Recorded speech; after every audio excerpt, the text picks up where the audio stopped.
We are blessed to be here. And so with that, I would like to share our text for today. Please stand for the reading of God's Word. It comes from John 20, chapter 20, verses 1 through 18. Early on the first day of the week, while it was still dark, Mary Magdalene went to the tomb and saw that the stone had been removed from the entrance. So she came running to Simon Peter and the other disciple, the one Jesus loved, and said, "They have taken the Lord out of the tomb, and we don't know where they have put him." So Peter and the other disciple started for the tomb. Both were running, but the other disciple outran Peter and reached the tomb first. He bent over and looked in at the stripes of linen lying there, but did not go in. Then Simon Peter came along behind him and went straight into the tomb. He saw the stripes of linen lying there, as well as the cloth that had been wrapped around the head of Jesus. The cloth was still lying in its place, separate from the linen. Verse 8, finally, the other disciple, who had reached the tomb first, also went inside. He saw and believed. They still did not understand then from Scripture that Jesus had to rise from the dead. Then the disciples went back to where they were staying. Now Mary stood outside the tomb crying as she wept. She bent down over to look into the tomb, and she saw two angels in white seated where Jesus' body had been, one at the head and one at the foot. They asked her, "Woman, why are you crying?" "They have taken my Lord away," Mary said, and I don't know where they have put him. Verse 14, at this she turned around and saw Jesus standing there, but she did not realize that it was Jesus. He asked her, "Woman, why are you crying? Who is it you are looking for?" Thinking he was the gardener, she said, "Sir, if you have carried him away, tell me where you have put him, and I will get him." Jesus said to her, "Mary." She turned toward him and cried out in Aramaic, "Rabboni," which means teacher. Jesus said, "Do not hold on to me, for I have not yet ascended to the Father. Go instead to my brothers and tell them, I am ascending to my Father and your Father, to my God and your God." Mary Magdalene went to the disciples with the news, "I have seen the Lord." And she told them that he had said these things to her. May God add a blessing to the reading of this word. You may be seated. I have seen the Lord. Church, today is all about this. It is time to testify. Our scripture today reminds us it's time for each of us to witness the resurrection of Jesus and to witness the many ways he has resurrected us. A testimony is a story of how we made it through when our faith was tested. And I am honored to be standing here. It's not lost on me. I'm a youngish, single, black woman, and I am standing in the pulpit of the historic Wheat Street Baptist Church, of a historic Black Baptist church in the heart of Atlanta on Auburn Avenue. If this pulpit I'm standing on could talk, it would testify of the 150 years of activism and leadership of this church that was founded in 1869, just 6 years after the Emancipation Proclamation ended slavery. Just 4 years of freedom following the 13th Amendment outlawing slavery in America. If this marvel you are looking at could talk, it might tell you about the trailblazers who led this church, including Reverend William Holmes Borders Sr., who was pastor of this church for more than 50 years and was a leader of the civil rights movement, giving our community around the world a mantra of, "I am somebody." This marvel might mention another Auburn Avenue legend, a man by the name of Dr. Martin Luther King Jr., who stood in this pulpit and signed copies of his book, Strive Toward Freedom, in this very building. If these walls could whisper to you, they might tell you about this church being one of the richest and most progressive churches in the middle of the 20th century for Black folks.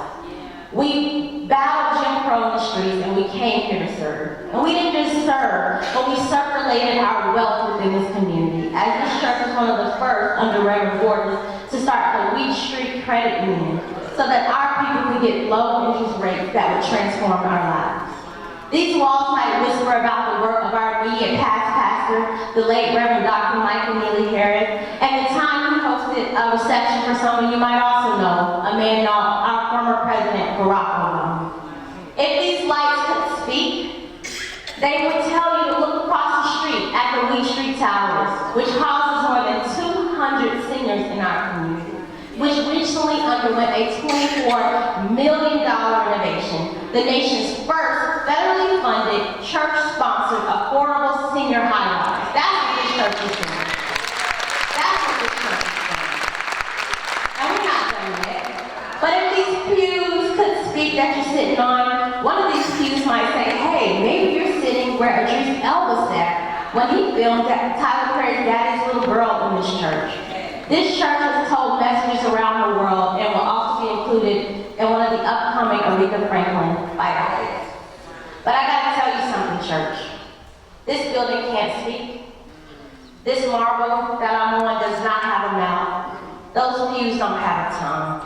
And so we, in this room, if you're watching on a screen, if we don't cry out, who will?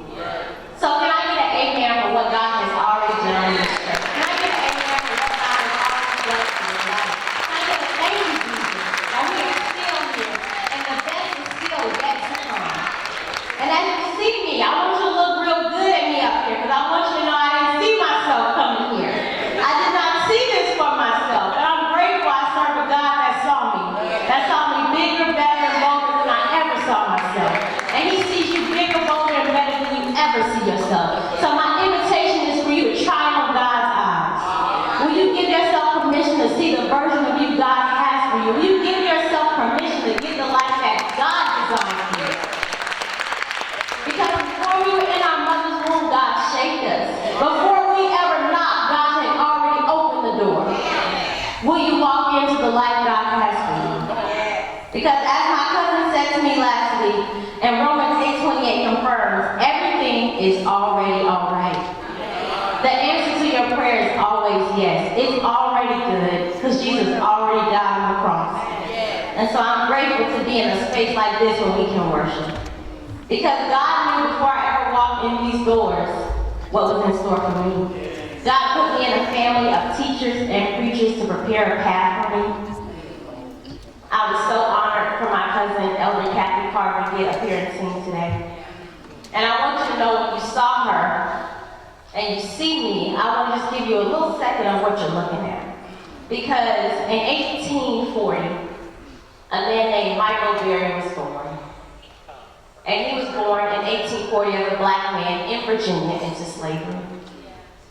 And after the Emancipation Proclamation, first, before that, he would be sold from the family he was born into. He would be sold away from everyone he knew into the Auburn plantation. So he was sold away to never see his family again. But it didn't break his spirit. And so once he got his freedom, he kept the family going.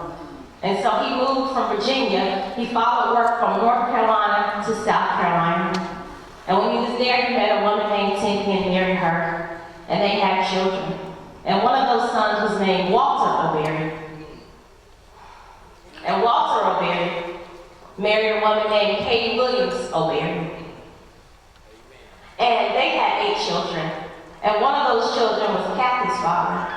And one of those children was Bertha O'Berry, my grandmother. And so when you saw Kathy standing here, that means she was the 3rd generation born free in our family. And when you look at me, you're looking at somebody who's 4th generation born free. That means I can touch slavery and so can you.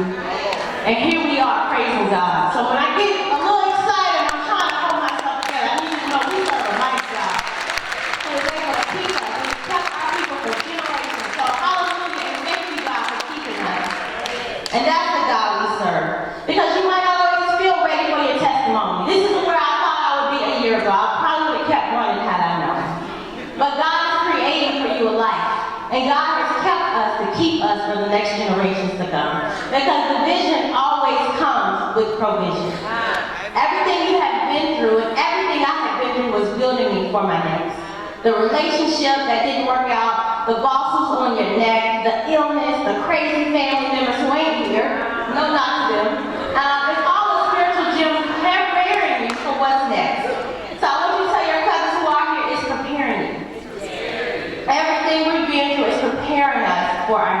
and this church prepared me. It was a church that saw my gifts. My first Sunday school teacher here, Miss Mabel Hall Clark, saw that I was gifted, and she told my mother, you should have her tested for a gifted program. And she did, and it forever changed my life and put me on a totally different path. And it was her Sister Helen Anderson here, who saw me modeling downstairs and who affirmed my dark brown beauty, which matters in a world that doesn't always affirm a dark brown beauty. And so I like to be honest and thank you to this church. That, like I said, I did not see myself coming here. And 3 years ago, God has started using me in new ways. I was turning bathroom stalls into prayer closets. I was having powerful experiences with people, and I was shook. I said, oh, what's this guy? We didn't talk, I don't remember this part. And so I was outside of this church 3 years ago, and I saw Reverend Watkins, and I asked him the questions that I wanted God to answer for me. What did it mean to be called? How could I fit into the model I had seen of what it meant to be a preacher and what it meant to pastor the people? What did it mean? And he shifted me from my fears to my faith. He shifted me to see we are always prepared for what God is creating us. And he reminded me we are all created in God's image. That's right. So ain't nothing that God won't use. There's no part of you that God doesn't want to use. And it honored me and allowed me to stay my path. And so he answered those questions for me and shifted my perspective so my stress declined. Because there's nothing that I want that is not from God. My Lord. If Jesus is not there, I don't want to be there anyway. And so it allowed me to start giving up the things that weren't of God. Because we do live in a fallen world. And so things that I might have entertained me stopped entertaining me. People I thought I wanted to hang out with, I was not fed. Because I served a God who wanted to have more for me. And I was excited to take God with me. Because one of the things Reverend Watkins said to me outside the church that day was, Charreah, it's not about trying to come into a church. It's about taking God everywhere you go. Will I be a witness on the train station? Will I be a witness at my job? Will I be a witness in my family? Will I be a witness to anybody I meet on the street? Will I take God with me where I go? And so it's really Monday through Saturday where our real work happens in this world. And so I started to be different. I want to shout out my Glossy Posse again. One of my first witnesses to one of my sermons, it wasn't in a pulpit, it was in a pulpit in Jamaica.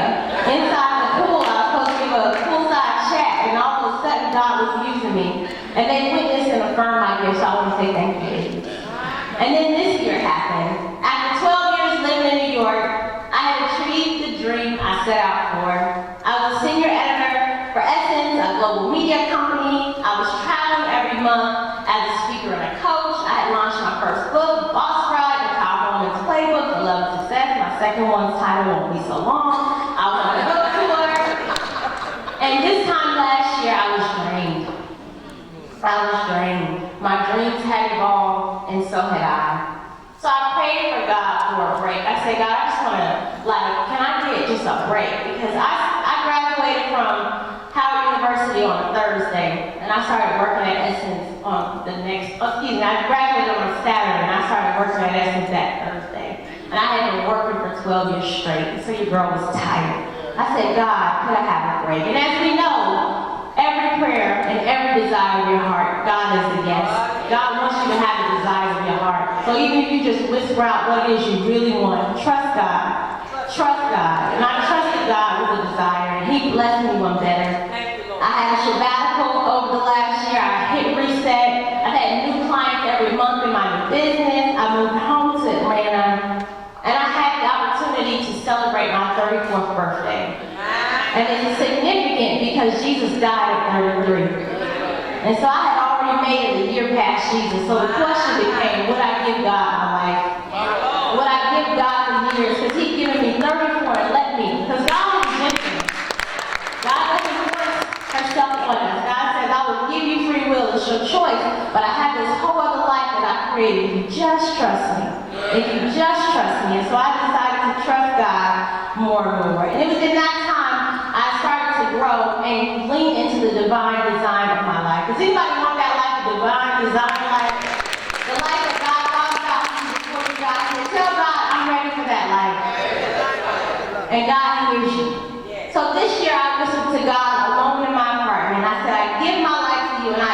accept the assignment. Whatever it is I'm here to do, I accept it.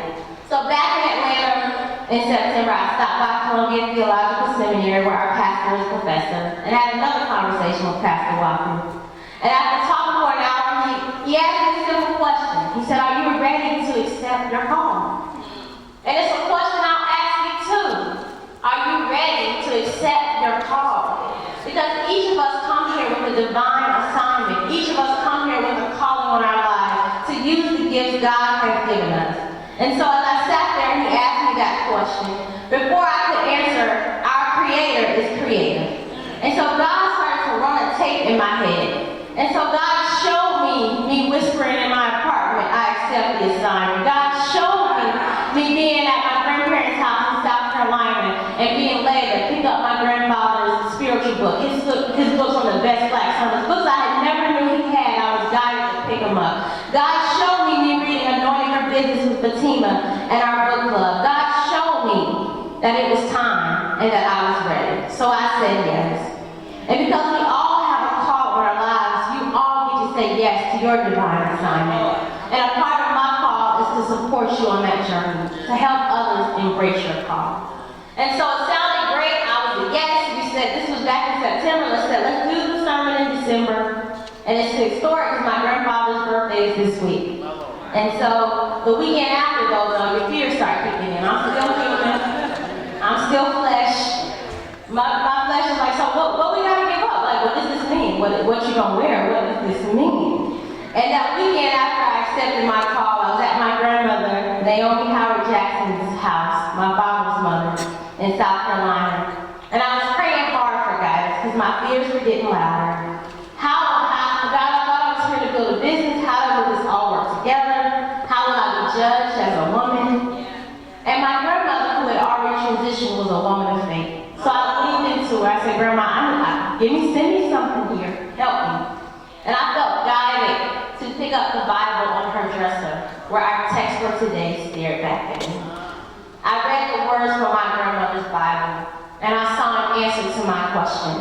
The call was simple. I was supposed to be a witness for Jesus, just like Mary Magdalene. Because when we look at our text in John 20, verses 1 through 18, the text starts right after Jesus has been crucified. After God had come to earth to a virgin. After God had walked this earth and walked on water. After God had healed the sick. After God had raised the dead. God willingly let himself be nailed on a cross. And I knew visually I would be standing under this visual of Jesus nailed to the cross. But the gift of Christ is the story doesn't end there. Our Christ got down off the cross. And that's where our text starts. Jesus got down off the cross. And so because of that, Mary notices that the stone at the tomb has been rolled away. And so she notices and she does what you would do if you just saw somebody be murdered. You go see the grave and the body isn't there. So Mary runs. She runs to tell the disciples. She runs to tell Peter. And what do? They run back. Don't miss this part. They run. And the unnamed disciple, who scholars say possibly is James, the brother of Jesus, he sprints ahead. He sprints ahead of Peter. They're running back. Oh my gosh, the tomb is empty. Where is Jesus? Everyone's worried.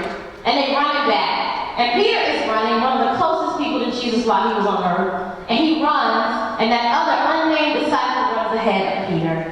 And I want you to know it doesn't matter who's running in front of you. Because even though that unnamed disciple ran ahead of Peter, he still stopped at the tomb. He didn't enter. And Peter runs up behind him, and he's the first one to go into that tomb. And so I want you to stop worrying about who you think is ahead of you.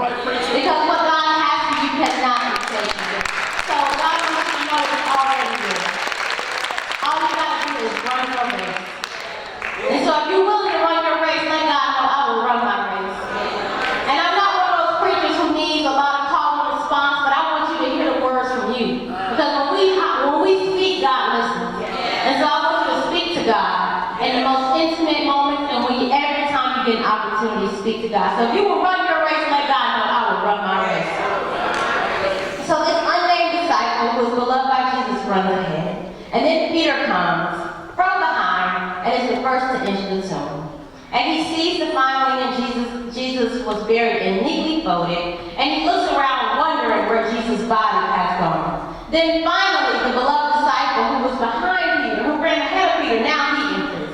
And he instantly believes that Jesus is back alive, because sometimes it looks like you're behind when you just don't need all that time. So even though Peter had been in the tomb longer, the other disciple walks up and he instantly knows that Jesus is back alive. And so the disciples leave after seeing Jesus' burial linen in his empty tomb. The disciples leave and Mary Magdalene is crying at the door of the tomb. Let me tell you a little about Mary. Mary is from Magdala, a village on the shore of the Sea of Galilee. She is one of the most faithful students and servants of Jesus. We don't know the full extent of Mary's story, but research says she probably was not a prostitute, as sometimes has been taught. And even if she were, she would have been washed of her sins.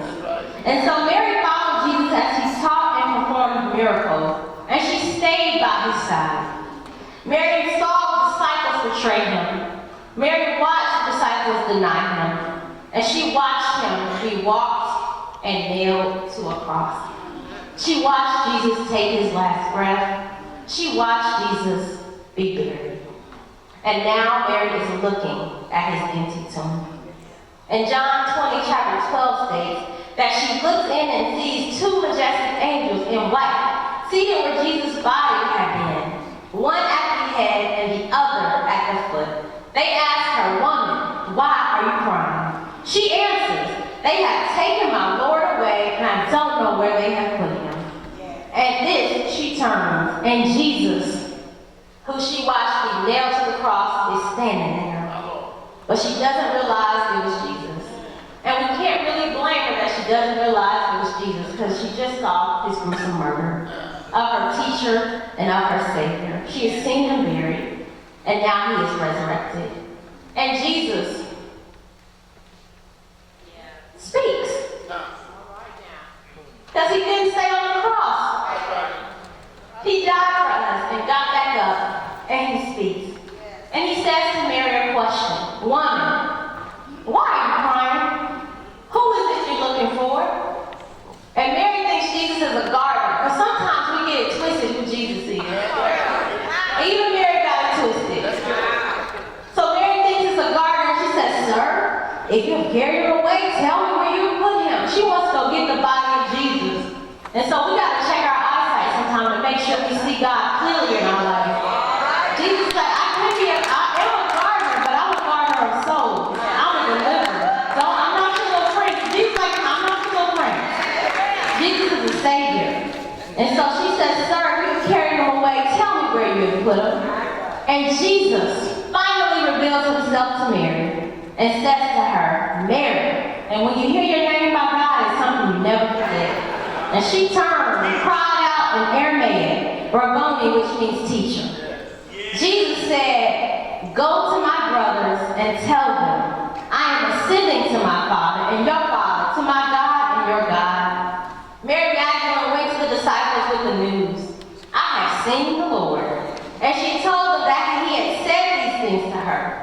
And this moment is the crux of Christianity. Because other religions do believe in Jesus. They might think Jesus is a gardener. They might of people. They might think that Jesus was a prophet, that Jesus was a teacher. But for those of us who follow Christ, and as Christians, we believe and know for ourselves and have confessed with our tongues that Jesus is the Son of God, who was born to a virgin, performed miracles, was crucified and resurrected for us, and came back to life for us. And the first person that Jesus, the ultimate sacrifice, came back to life, talked to, well, it was a woman. And his message to her was an assignment to be a messenger. And so if you ever in any church that wants to diminish the impact of women, remind them that the person who brought Jesus into this world was a woman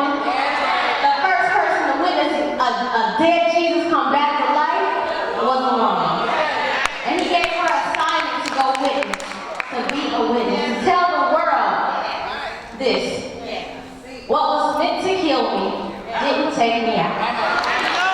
So you might tell somebody that didn't take me out. Well, Mary was a woman of integrity. She was a woman who had earned the ears of the disciples. When she spoke, they listened and they came running. And she didn't just come saying, hey guys, Popeye's is back with a sandwich. She came back and said, hey, Jesus, who we saw crucified, Jesus is back. And because of who she was as a woman, her character, they believed her. But she's not alone in the assignment. Because I love Mary, but I'm not a Marian. I'm not a Baptistian. I'm not a churchian. I'm a Christian. I'm a believer in Jesus Christ. And as a believer in Jesus Christ, we're all called to be a witness. So will you accept your assignment to be a witness for Jesus Christ? Will you testify that Jesus lived? Will you tell the world of the dead places in your life that God has placed new breath? One of the most sacred acts we as Christians do is to witness our own resurrection. To testify on what tried to take us out.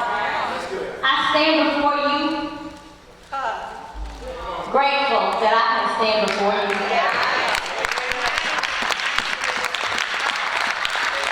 15 years ago, this month, me and my mother went to a doctor down at Piedmont Hospital a few days after Christmas.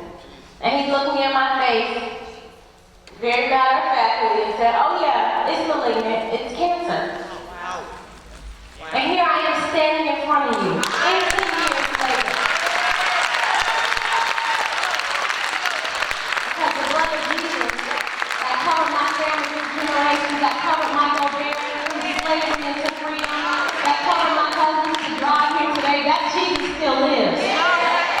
And I didn't know, I'm still a woman, I didn't know what I wanted to wear today, but I knew one thing. I said, God, find me something with short sleeves. Because sometimes when you've been through things, it leaves a mark.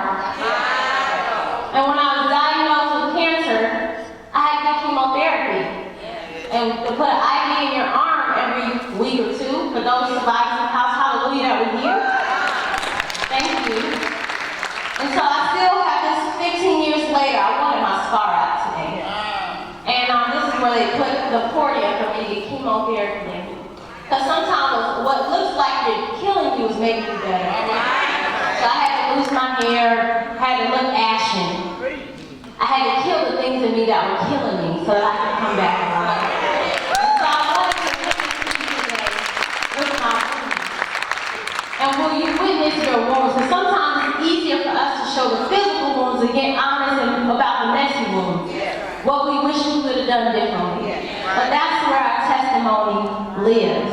And sometimes you can't wait to testify until after it's over. We like to get the victory lap. Once I pass that finish line, once I get out of debt, once I one side, sometimes God wants you to share right where you are so people can watch what God is doing in your life. Because I'm grateful that I have people in my life who testify, who witness their wounds. Because it was 15 years ago at Thanksgiving at my grandmother Murphy's house where my older cousin Shanique, she had a little lump in her little bump. And she said our grandmother was a retired emergency room technician, the first in Barlow, first black person to be an emergency room technician in that county. And she was retired. My cousin had hey, Grandma, what do you think this is? And she showed her. And that woke something in me. I said, well, I got a little lump. Grandma, look at mine too. I want some attention, probably. But that my cousin's one question to my grandmother possibly saved my life. What if I hadn't ever, and my grandma said to me, go get it tested. I hadn't planned on going to a doctor. What if I waited a year, 2 years for it to spread? So you gotta witness your wounds and be with your people. And so this marks an incredible anniversary. You are able to witness what God is doing in my life. And God don't love me any more. God doesn't love Oprah any more than He loves you. God loves us all the same. We are all God's divine children. And so I'm here to testify that Jesus is our Savior. I'm here to testify that Jesus is our Redeemer. I'm here to testify that Jesus is our friend. And so I want to know if you would tell the world the story story of a Savior named Jesus, whose blood still covers us. Because one thing I want you to make sure you don't miss in this story, and God didn't show it to me to yesterday and today, so my sermon started changing. But you gotta let people know what's happening in your life, and you also gotta be willing to come out of the tomb. Will you come out of the places where they try to bury you? Because one thing that you don't want to miss in this text is that when Peter and the unnamed disciple went to the tomb, they went inside. And even though the body wasn't there, some stuff was in the tomb. The scarf that they had wrapped around Jesus' head was in the tomb. The burial cloth and linen, fine linen, were in the tomb. Because sometimes when God moves you, when you can't be walking around when they try to bury you in. There's some stuff you gotta leave behind. There's some things you gotta clean out of our houses. You gotta leave some people behind. You gotta leave some stuff behind. You say, God, I will trust you. I will walk through the cold in the blood of Jesus into my new season. So I will leave it behind. And so, my granddaddy, as you saw, loved his family. But his love has nothing on how much God loves each of us. Because God has sacrificed. God loved us so much that he sent his only begotten Son. It was love that had Jesus go let himself be nailed to a cross. He sacrificed for you to have a life that curls your toes. And so as I've been stepping into this new season, I want you to know it has been phenomenally difficult and extraordinarily the best moments of my life. There is nothing better than a life with God. There's no sweeter place than in the arms of your Savior. And so I want you to look at me and know that God wants a sweeter, closer relationship with you. But he wants you to witness what he's already done in your life. So will you share the goodness of Jesus Christ? Will you testify what God has done in your life? Will you be a witness? It's time to be a living testimony.